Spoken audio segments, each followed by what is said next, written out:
Microbiology, Tests and Procedures.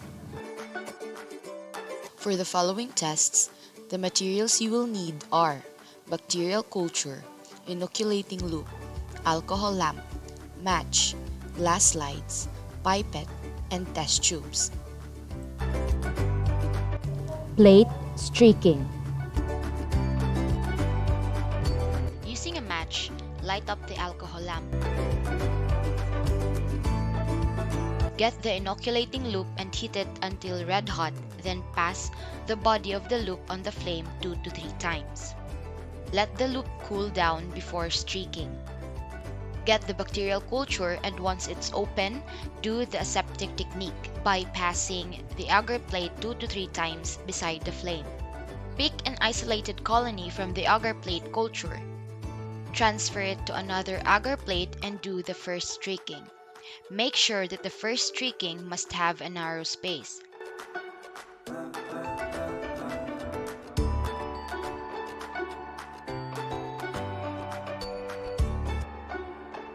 And flame the loop.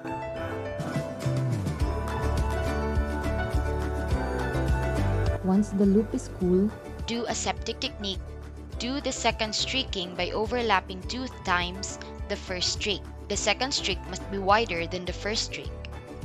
And flame the loop.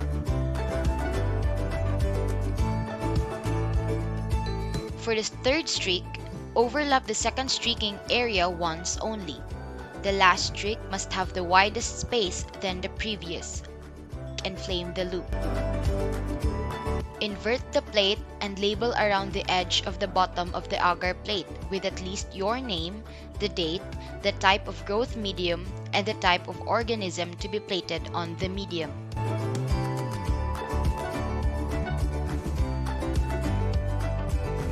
Incubate the plate at 37 degrees Celsius for 24 hours. Gram staining. Heat inoculating loop until red hot. Let it cool. Do a septic technique on a glass slide by letting it pass the flame 2 to 3 times back to back. Open the agar plate culture and do a septic technique. Pick an isolated colony from the agar plate. Apply to the center of the slide and spread evenly. Air dry the slide and heat fix by letting the bottom part pass the flame 2 to 3 times. Place a drop of primary stain, which is the crystal violet, and let it sit for a few seconds.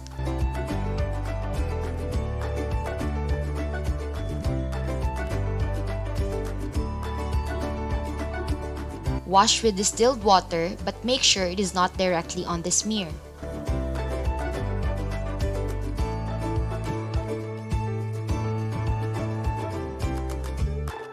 Apply the grams iodine, which is the mordant, for 5 seconds. Wash again with distilled water, but do not heat directly the smear. Apply a decolorizer and let sit for 15 to 30 seconds. Then wash again with distilled water. Apply safranin, which is the counter stain, for 10 to 15 seconds. Then wash again with distilled water.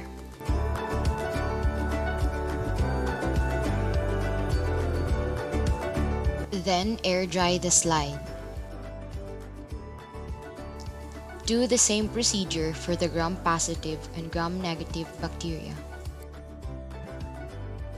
Clean the slide and observe in a microscope by using the oil immersion objective.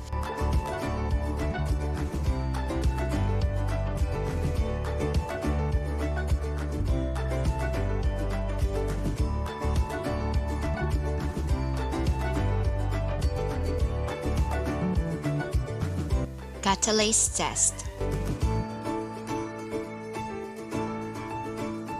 Label a clean glass slide. Heat an inoculating loop until red hot.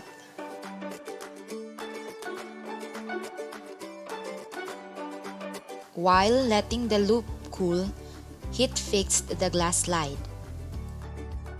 Get the agar plate culture and do aseptic technique once it's open. Pick a colony on the agar plate and transfer it in the middle of the slide. Then heat the loop.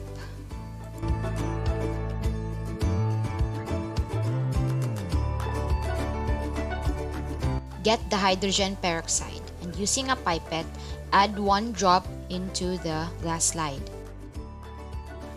Then observe the results.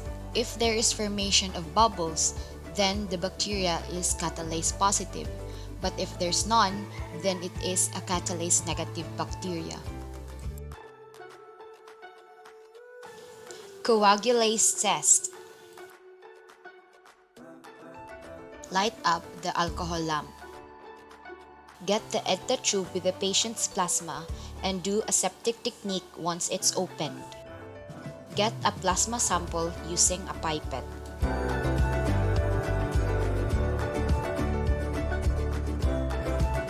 Get the test tube and place a drop of plasma inside. Do aseptic technique in opening and closing the test tube.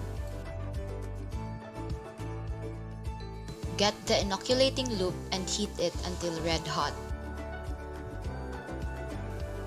Get your agar plate and do aseptic technique once it's opened. Then pick a colony.